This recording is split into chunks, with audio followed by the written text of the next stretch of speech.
November 17, 1943.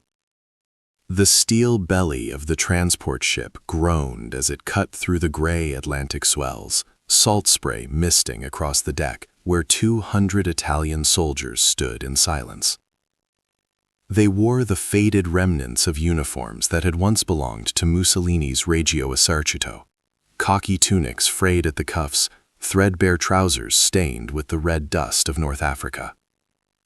Their faces, weathered by desert sun and months of captivity, carried the hollow exhaustion of men who had long since accepted defeat. Behind them, the coast of Sicily had disappeared weeks ago. Ahead, through the morning fog, the impossible skyline of New York City began to materialize like a fever dream, towers of steel and stone rising from the earth in defiance of every natural law they understood. Corporal Antonio Ricci pressed his palms against the cold railing and stared. He had grown up in a village outside Naples where the tallest structure was a church bell tower built in 1604. He had fought in the sands of Libya where the only vertical line in the landscape was the barrel of an anti-tank gun. Now, looming before him like the monuments of some alien civilization, came the Chrysler Building, the Empire State Building, the great steel suspension of the Brooklyn Bridge. He did not speak. None of them spoke. What language existed for this? The harbor itself seemed impossible. Dozens of ships moved in orchestrated chaos, freighters unloading, tugs pushing barges, ferries cutting white lines through dark water. Beyond the docks, the city spread in every direction, block after block of buildings pressing against the November sky. Ricci had heard rumors during the crossing. The prisoners, huddled in the converted cargo hold, had whispered among themselves in the darkness. They said America was a nation of machines and factories, a place where even common workers lived in houses with electric lights and automobiles. They said the cities were so vast a man could walk for days without reaching countryside. The whispers had seemed like propaganda, enemy exaggerations designed to break Italian morale. But now, looking at the evidence rising before him, Ricci wondered if the propaganda had understated the truth. The ship docked at Pier 42. Armed American military police lined the wharf, rifles slung casually over shoulders, expressions awed rather than hostile. An officer shouted instructions through a megaphone, words Ricci did not understand. The prisoners descended the gangway in shuffling columns, boots echoing on wet wood. They stood in formation on American soil for the first time, while sergeants checked manifests and counted heads. The November air bit through their thin uniforms. Ricci's breath came in visible puffs. He noticed one of the American guards unwrapping something, a bar of chocolate, and eating it with the casual indifference of a man who had never known hunger. The guard tossed the wrapper into the harbor without looking. This was the enemy. These were the people Mussolini had called soft, decadent, a nation of jazz musicians and Hollywood actors who would crumble before the iron discipline of fascism. Ricci had believed it once. They all had. In the training camps outside Rome, the officers had delivered speeches about the inevitable victory of the Axis powers, about the moral superiority of the fascist state over the corrupt democracies of the West. America was described as a paper tiger, rich but weak, a mongrel nation without the racial purity and martial spirit necessary for greatness. When El Duce declared war in June 1940, the rallying cry had been confident. The war would be short, the victory certain. The Italian Empire would restore the glory of Rome. That certainty had died in the desert. Ricci had watched it die piece by piece, at Beta Fam, at Tobruk, in the long, grinding retreat across Libya as British and Commonwealth forces pushed them back mile by bloody mile. The supplies had never arrived when promised. The water rations grew smaller. The tanks broke down. The air support never came. Men died of thirst and dysentery in equal measure. And when the Americans landed in North Africa in November 1942, bringing with them an avalanche of firepower and mechanized equipment the Italians could not match, the outcome became inevitable. Ricci had surrendered outside Tunis in May 1943, along with 275,000 other Axis soldiers, the largest mass surrender since Stalingrad. He had felt not shame, but relief. The months in the British holding camps had been better than the fighting. There was food, however meager. There was water. There was no shelling.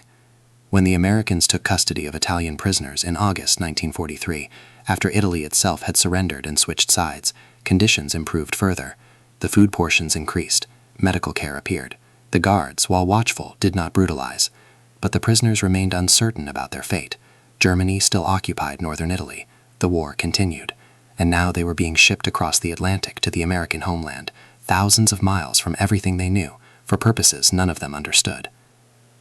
Buses arrived, battered olive-drab vehicles with wire mesh over the windows. The prisoners loaded in groups of 50, pressed shoulder to shoulder on hard wooden benches. Ricci found himself shoved against a window as the bus lurched into motion, grinding through gears as it pulled away from the waterfront. And then, for the first time, he saw America at street level. They drove through Brooklyn on broad avenues lined with apartment buildings 5 and 6 stories tall, block after unending block.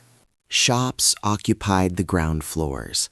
Bakeries, butchers, hardware stores, drugstores with bright awnings and painted signs. Even in November, even with the war in its third year, the display windows overflowed with goods. Ricci saw towers of canned vegetables, pyramids of boxed cereals, hanging rows of winter coats. He saw automobiles parked along every curb, hundreds of them, privately owned cars sitting idle while their owners worked or shopped. In Italy, only the wealthy had automobiles. Here, they seemed as common as bicycles. People crowded the sidewalks. Women in thick coats pushed baby carriages. Old men read newspapers on benches. Children ran past with school books. No one looked hungry. No one looked afraid. A few glanced at the passing bus with its cargo of prisoners, but most simply went about their business with the preoccupied indifference of citizens far from any battlefield. Ricci pressed his face closer to the wire mesh. 65 cents for a full meal that included meat and dessert. He tried to calculate the equivalent in lira and gave up. The numbers meant nothing. The abundance itself defied mathematics. The bus crossed into Manhattan via the Brooklyn Bridge, that great Gothic monument of 19th century engineering. Below, tugboats churned the East River. Above, suspension cables swept toward stone towers. And ahead, the canyon walls of lower Manhattan rose in vertical immensity. Ricci had seen photographs of New York in magazines, images his mind had processed as exaggerations or trick photography. Now he understood the photographs had been inadequate. No camera could capture the physical weight of this place, the sheer accumulated mass of human ambition, expressed in steel and concrete. These buildings had not been constructed out of necessity. Italy had necessity, ancient structures rebuilt over centuries, cities shaped by geography and history. This was something else. This was excess, abundance, the architectural equivalent of that American guard carelessly discarding a chocolate wrapper. The convoy did not stop in Manhattan. It continued north through the Bronx, then onto rural highways heading toward upstate New York. Gradually, the urban density gave way to small towns and farmland, frost-brown fields stretching toward tree lines. Ricci dozed, exhausted. When he woke, it was late afternoon and the bus was slowing. They had arrived at their destination. Pine Camp, later renamed Fort Drum, sprawled across 107,000 acres of northern New York wilderness near the Canadian border. It had been established as an artillery training center, but by late 1943, a portion of the base had been converted to house prisoners of war. The Italians disembarked before a cluster of tar paper barracks surrounded by chain-link fence topped with barbed wire. Watchtowers stood at the corners, searchlights mounted on their platforms. It looked like every prison camp in every country, the universal architecture of captivity. They were processed through an administrative building where American clerks recorded names, ranks, and identification numbers with mechanical efficiency. Medical officers conducted brief examinations. Each prisoner received a set of used American work clothes, denim trousers, flannel shirts, heavy boots, and a thick wool coat with PW stenciled on the back in white paint. The uniforms of their former army were taken away. Ricci pulled on the American clothes and found them heavy, sturdy, better made than anything he had worn in the Italian army. The boots fit properly. The coat blocked the November wind. He felt simultaneously grateful and humiliated. A captain addressed them that evening through a translator. He explained the regulations. The Geneva Convention governed their treatment. They would work, as prisoners were permitted to work under international law, but they would be paid a small wage. 80 cents per day in camp scrip, usable at the canteen. They would receive adequate food, medical care, and shelter. Escape attempts would be punished, but not harshly. This was not Germany or Japan. Cooperation would be rewarded. The captain's tone was neither warm nor hostile. He spoke as a manager addressing new employees. The work assignments came 3 days later. A sergeant read from a clipboard, calling out names and job placements. Some prisoners would remain at Pine Camp performing maintenance duties. Others would be sent to farms throughout upstate New York to help with labor shortages. And a third group, Ricci's group, would be sent to New York City for a special project. The sergeant did not elaborate. Ricci and 49 other men loaded onto trucks the following morning, November 22, and drove south. They arrived in Manhattan at midday and were taken to a staging area in the meatpacking district, a neighborhood of warehouses and cold storage facilities west of Greenwich Village. Armed guards ushered the prisoners inside. The temperature dropped 30 degrees the moment they passed through the insulated doors. Ricci's breath turned to fog. The smell hit him next, a concentrated mixture of aged beef, pork fat, and industrial refrigeration chemicals. And then he saw the assignment. The warehouse stretched the length of a city block, its interior divided into enormous refrigerated rooms. Hanging from ceiling rails, packed on shelves, stacked on pallets, lay tens of thousands of animal carcasses, entire sides of beef, whole pigs split down the middle, racks of lamb, mountains of sausages, barrels of salt pork. The sheer volume exceeded anything Ricci had imagined possible. This was a single warehouse in a single neighborhood of a single city, and it held enough meat to feed his entire village for years. An American foreman explained the work through the translator. The military needed certain cuts processed and packaged for shipment overseas. The prisoners would work in teams, cutting, trimming, wrapping. 8-hour shifts, 6 days a week.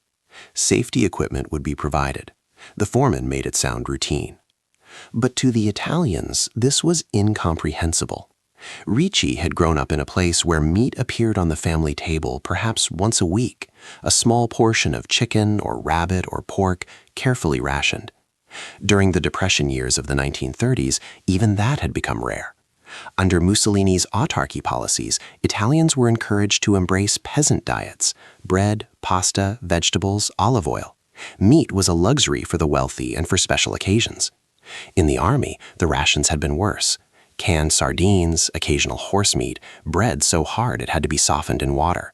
And here, in an enemy nation supposedly weakened by war, prisoners were being ordered to work in a cathedral of meat, surrounded by more protein than most of them had seen in their entire lives. The first shift began that afternoon. Ricci was issued a heavy rubber apron, thick gloves, and a boning knife. He was assigned to a station where sides of beef hung on hooks, each carcass weighing several hundred pounds. An American butcher demonstrated the cuts: strip the fat, separate the ribs, trim the flank. The knife was sharp, balanced, a tool of quality. Ricci worked slowly at first, uncertain, his hands stiff from cold. The American butcher watched and nodded. "Good, good," he said in English. Ricci did not understand the words, but recognized approval in the tone. Around him, the other prisoners worked in stunned silence. This was not the back-breaking labor they had expected. This was not a punishment detail. This was skilled work in conditions that, while cold, were safe and organized. And everywhere, surrounding them in overwhelming abundance, hung the evidence of American prosperity. One prisoner, a former farmer named Giuseppe from Calabria, stopped working and simply stared at a rack of hanging pork. The translator asked what was wrong. Giuseppe shook his head. "We were told they were starving," he said quietly. "We were told the British blockade had cut off their supplies." He gestured at the hundreds of carcasses visible from where they stood. "This is one houseware." The translator did not answer. He did not need to. That night, back at their temporary barracks in Brooklyn, the prisoners talked among themselves in the darkness. Someone had heard there were more than 40 cold storage facilities in New York City alone. Someone else had seen a newspaper, discarded on a subway seat, that mentioned meat rationing in America, a voluntary program that limited civilians to 28 ounces of meat per person per week. 28 ounces per week. Ricci calculated that against his own childhood diet and felt dizzy. The rationing that Americans complained about represented abundance. The work continued day after day. Ricci's hands learned the rhythm of the knife, the angle of the cut. He moved from beef to pork, from pork to lamb. The cold became familiar. The smell ceased to register. But the psychological impact accumulated. Every day he entered that warehouse and confronted the same overwhelming reality.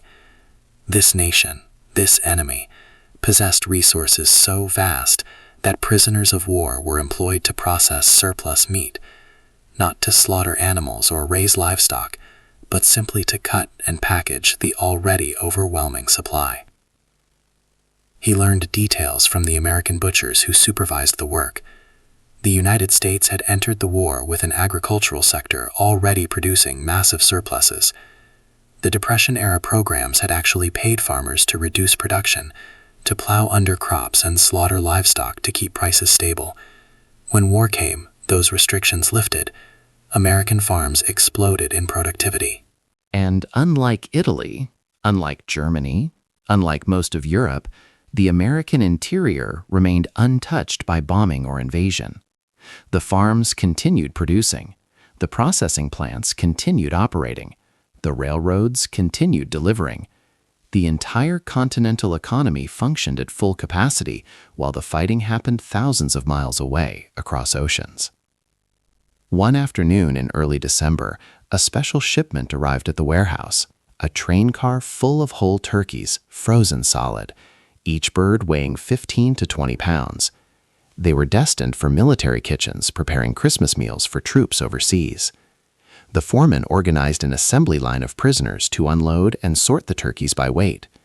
Ricci found himself passing frozen birds down a human chain, each one solid as a bowling ball. He counted as they came off the truck. 100, 200, 500. The turkeys kept coming. By the end of the shift, they had unloaded 6,000 birds from a single rail car. 6,000 turkeys for a single holiday meal. That evening, sitting on his bunk, Ricci tried to write a letter home to his wife in Naples. Mail service from POW camps was permitted under Geneva Convention rules, though letters were censored and took months to arrive. He described the work in vague terms. He was healthy, the conditions were acceptable, he hoped she was safe. But he could not describe the warehouse. He tried several times and crossed out the words. How could he explain to a woman who made soup from potato peels and olive oil that he spent his days surrounded by meat most Neapolitans would never taste? How could he convey the cognitive dissonance of being a prisoner in a nation that seemed to have more of everything than the so-called master races of Europe? He gave up and wrote only that he was learning much about America. That much, at least, was true. Winter deepened. The prisoners adapted to their routine. Some of the American workers, initially suspicious, began treating them with casual friendliness. A Jewish butcher from the Lower East Side named Saul Rosenberg shared his lunch one day, breaking a sandwich in half and offering it to Ricci. The sandwich contained more meat than the entire portion. Rosenberg gestured at the warehouse around them and said something in English with a wry smile. The translator later explained the comment. My grandfather came from a village where they killed one chicken for Passover. The irony was not lost on anyone. Rosenberg's grandfather had fled European poverty to find American abundance. Ricci had fled European war to discover the same truth from the opposite direction. The prisoners began to understand something that propaganda had never prepared them for. America's strength was not ideological or racial or spiritual. It was material. It was tangible. It was counted in tons of steel, acres of farmland, kilowatt hours of electricity, and yes, in millions of pounds of meat hanging in refrigerated warehouses. The fascist theorists had dismissed this as decadence, as the weakness of a consumer society that would collapse when tested by martial discipline. But standing in that freezing warehouse day after day, Ricci and his fellow prisoners confronted an uncomfortable revelation. Material abundance was not weakness, it was the foundation of power. A nation that could feed its prisoners meat every day, while simultaneously feeding millions of soldiers across 2 oceans and supplying allies across the globe was not soft or decadent. It was simply operating on a scale that made European concepts of power obsolete. Documents later declassified would confirm what Ricci intuited in that warehouse. By 1943, the United States was producing 40% of the world's armaments, despite having only 7% of the world's population. American shipyards were launching a new Liberty ship every day. American factories were producing one aircraft every 5 minutes, not only providing US military, but providing enormous quantities of food aid to Britain, the Soviet Union, and other allies through the Lend-Lease program. The numbers were staggering: 9 million tons of meat and meat products. The warehouse where Ricci worked represented a single microscopic point in a supply chain of continental proportions. But numbers alone did not capture the psychological impact. What broke through the prisoners' understanding was not statistics, but daily exposure to casual abundance. It was the American workers who complained about coffee rationing while drinking coffee every break. It was the foreman who discarded work gloves after a single tear rather than repairing them. It was the newspapers tossed in trash bins after one reading, the newspapers themselves so thick with advertisements and sections that Italian papers looked like pamphlets by comparison. It was the electric lights that burned 24 hours a day in the warehouse without anyone worrying about the cost. It was the heated barracks where the prisoners slept, warmer than most Italian homes. It was the canteen where they could buy, with their prisoner wages, candy bars, cigarettes, toiletries, and magazines. One prisoner, a former university student named Marco, who spoke some English, obtained permission to visit the camp library. He returned with an American mail order catalog from Sears, Roebuck & Company. That evening, he spread it on a bunk, and the prisoners gathered around as he turned the pages. The catalog was over 1,000 pages long. It contained tens of thousands of items available for purchase and delivery: clothing, furniture, tools, appliances, sporting goods, musical instruments, toys, jewelry, automobiles. Marco translated the descriptions and prices: $98, $95, $50, $95. The prisoners studied the pages in silence. This was a catalog for ordinary citizens, not the wealthy elite. This was the material culture of average American life. The distance between this reality and their own lives in Italy seemed unbridgeable. Giuseppe, the farmer from Calabria, asked to see the catalog section on farm equipment.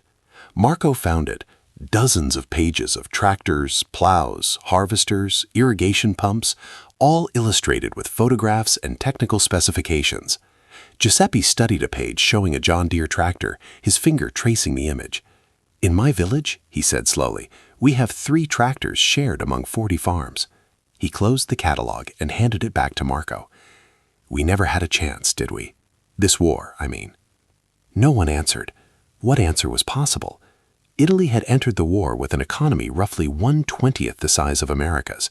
The Italian military had lacked everything: modern tanks, aircraft, vehicles, fuel, ammunition. Soldiers had gone into battle with equipment left over from World War I. And the leadership, intoxicated by fascist rhetoric, had convinced itself that spirit and discipline could overcome material inferiority. It was the kind of delusion only distance from reality could sustain. Now, standing in the heart of American industrial power, the delusion was no longer sustainable. Christmas approached. The warehouse processed increasing volumes of special holiday items: hams, turkeys, beef roasts. One morning, a shipment arrived marked for the POW camps themselves. The prisoners at Pine Camp and dozens of other camps across the United States would receive special Christmas meals: roast turkey, mashed potatoes, gravy, cranberry sauce, vegetables, bread, butter, and dessert. The same meal American soldiers would eat, the same meal most American families would eat. Ricci and 3 other prisoners were assigned to help unload the truck. He carried boxes of frozen turkeys, each tagged for a specific camp. 800 prisoners would eat turkey for Christmas dinner. He thought of his last Christmas in Italy, 1942, before the deployment to Africa. His family had shared a small fish, a loaf of bread, and some withered oranges. It had seemed adequate at the time. Now it seemed almost medieval. On Christmas Eve, the prisoners were given the day off. They attended a Catholic Mass conducted by an Army chaplain in a makeshift chapel at the Brooklyn Barracks. The chaplain spoke in English, but the Latin parts of the liturgy needed no translation. Ricci knelt and prayed mechanically, his mind elsewhere. He thought about his wife and 2 daughters in Naples, wondering if they were safe, if the city had suffered more bombing, if they had enough food. He thought about his own father, a stonemason who had worked 60 years and never owned an automobile, never traveled more than 50 miles from his birthplace, never questioned that life was meant to be hard. What would his father make of this place? What would he say about a nation where prisoners ate turkey while citizens back home fought over bread rations? After Mass, the prisoners were served their Christmas dinner in the barracks mess hall. The American cooks had prepared everything according to the menu.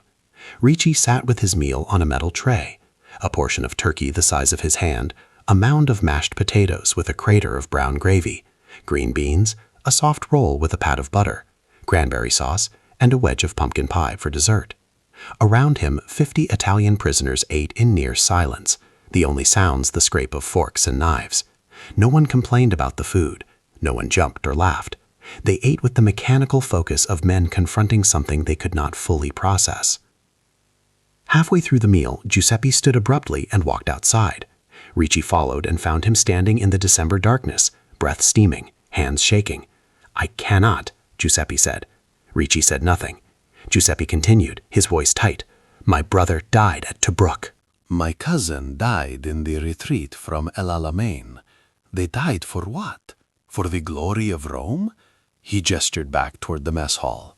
We are prisoners, Antonio, prisoners, and we eat better than we ever ate as free men in our own country.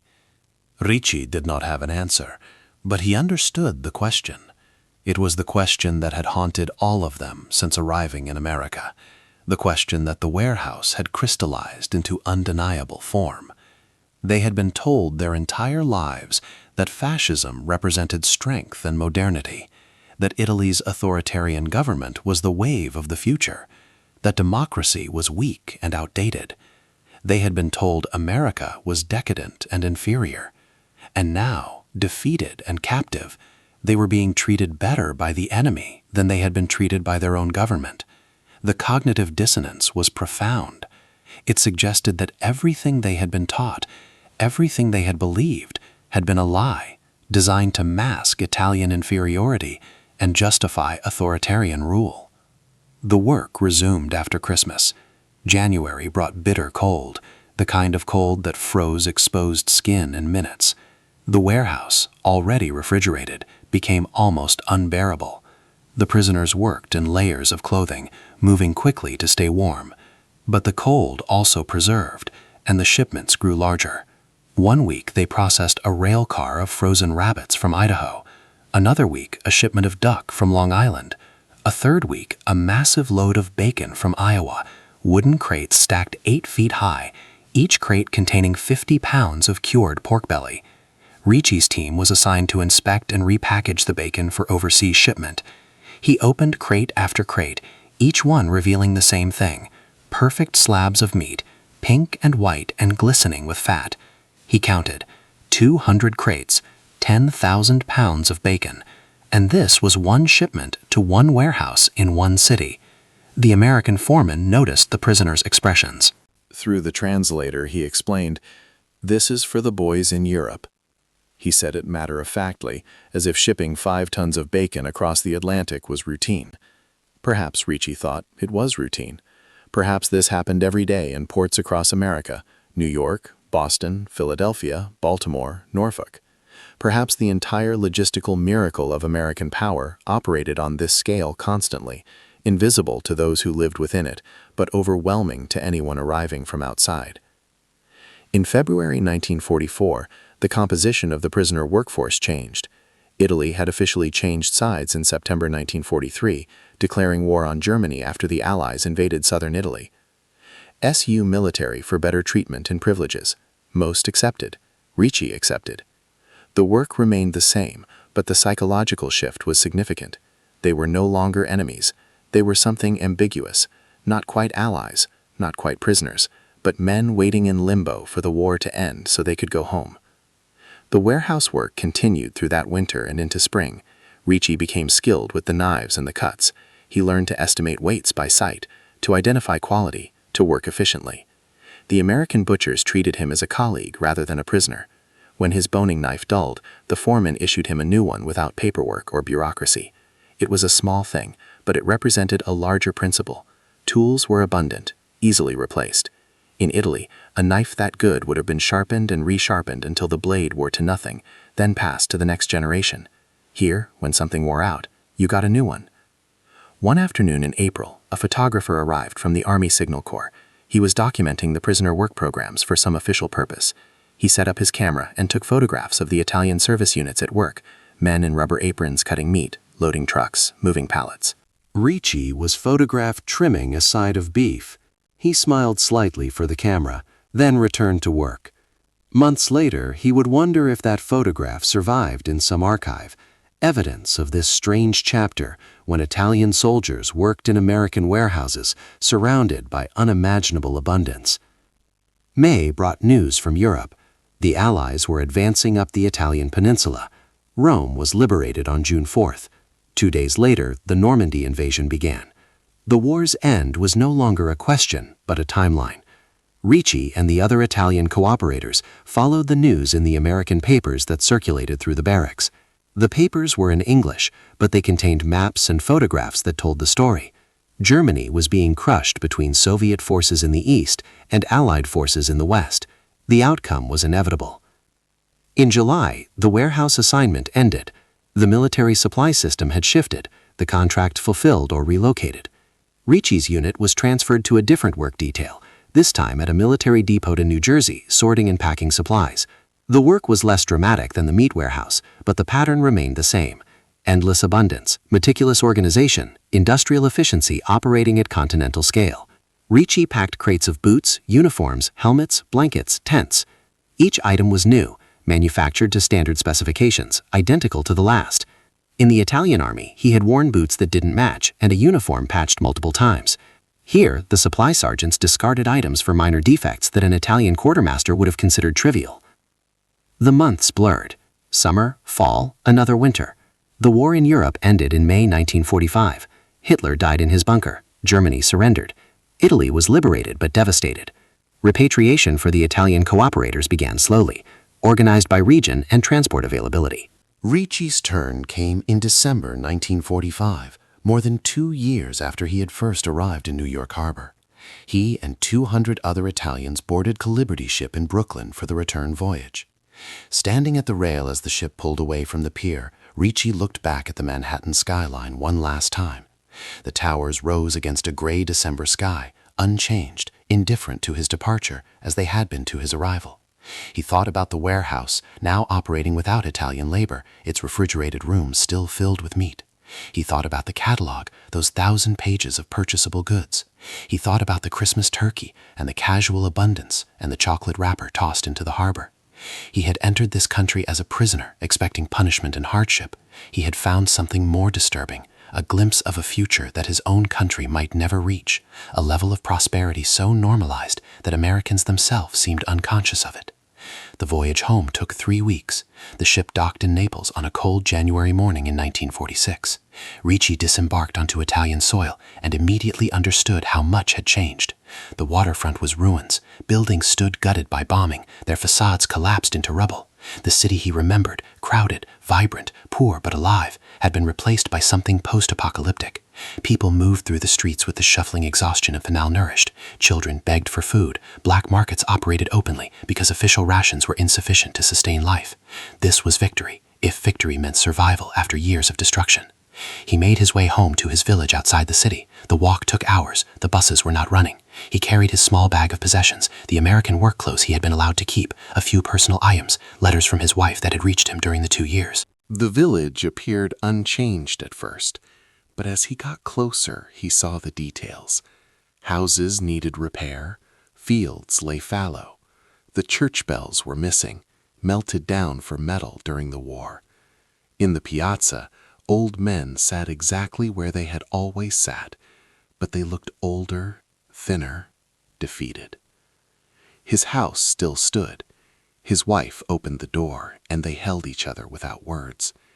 Inside, his daughters, now 8 and 10, stared at him as if he were a stranger. Perhaps he was.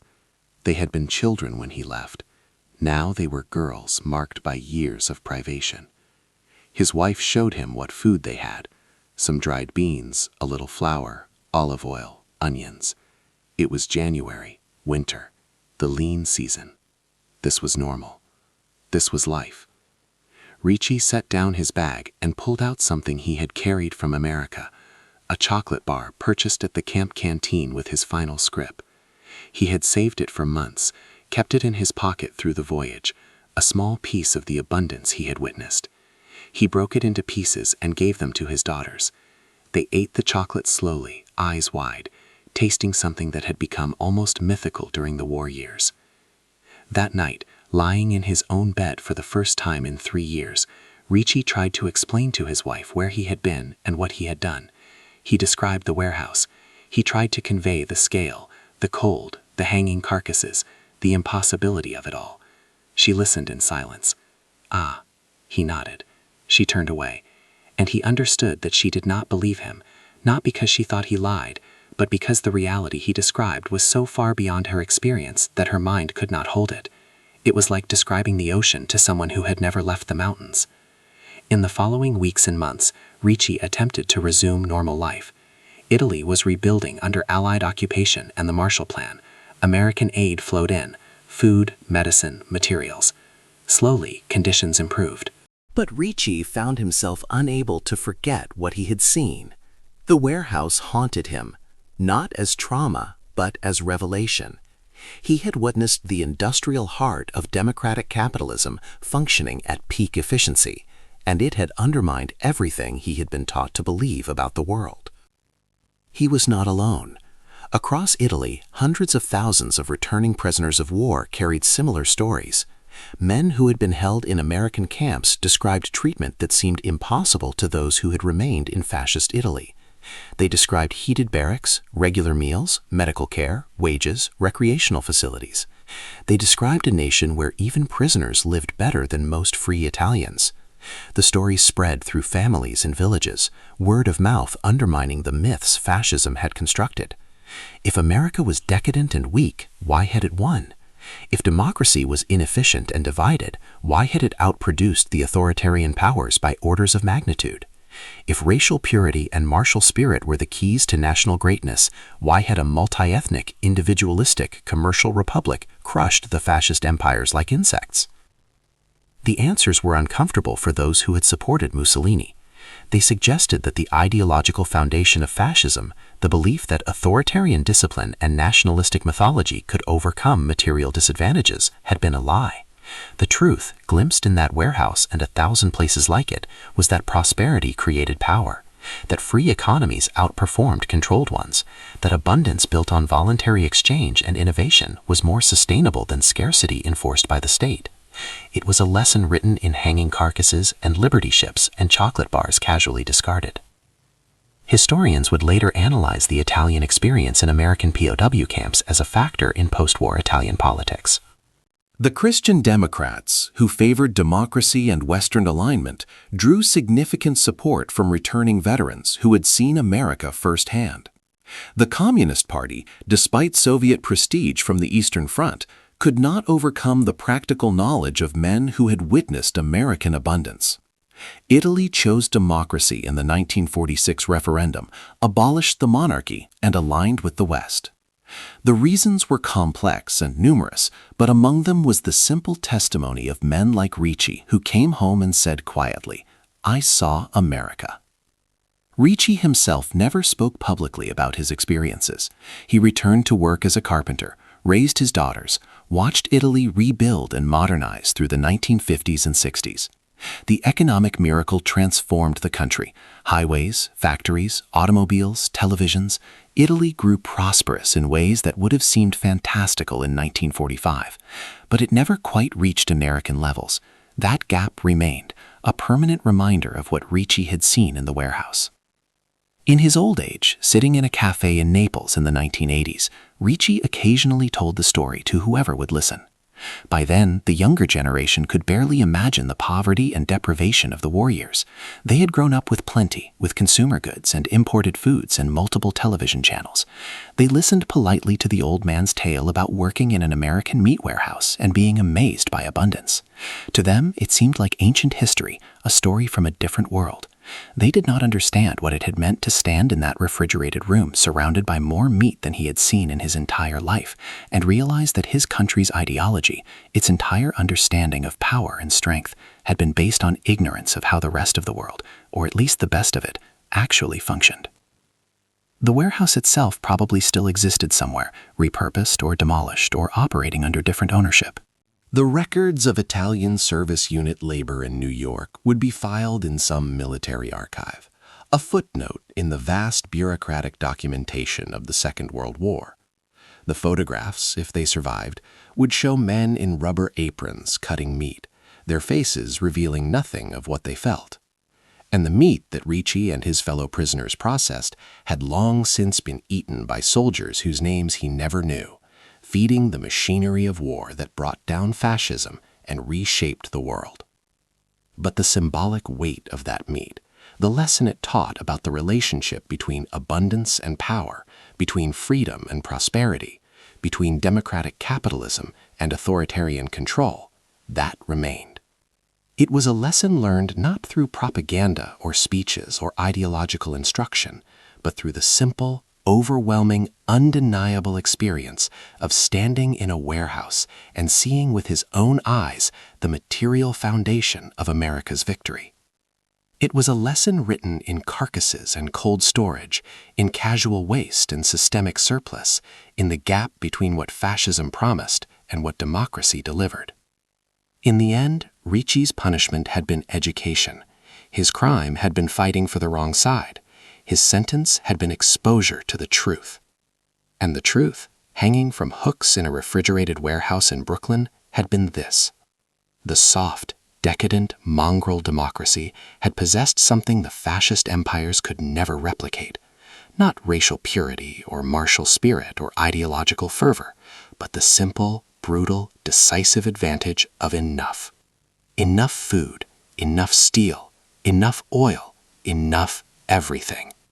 Abundance as strategy, prosperity as weapon. The lesson had taken 2 years to learn and a lifetime to understand. But once learned, it could never be forgotten. The warehouse remained, even after the warehouse itself was gone, a monument built of meat and memory to the power of a nation that could afford to feed even its enemies well.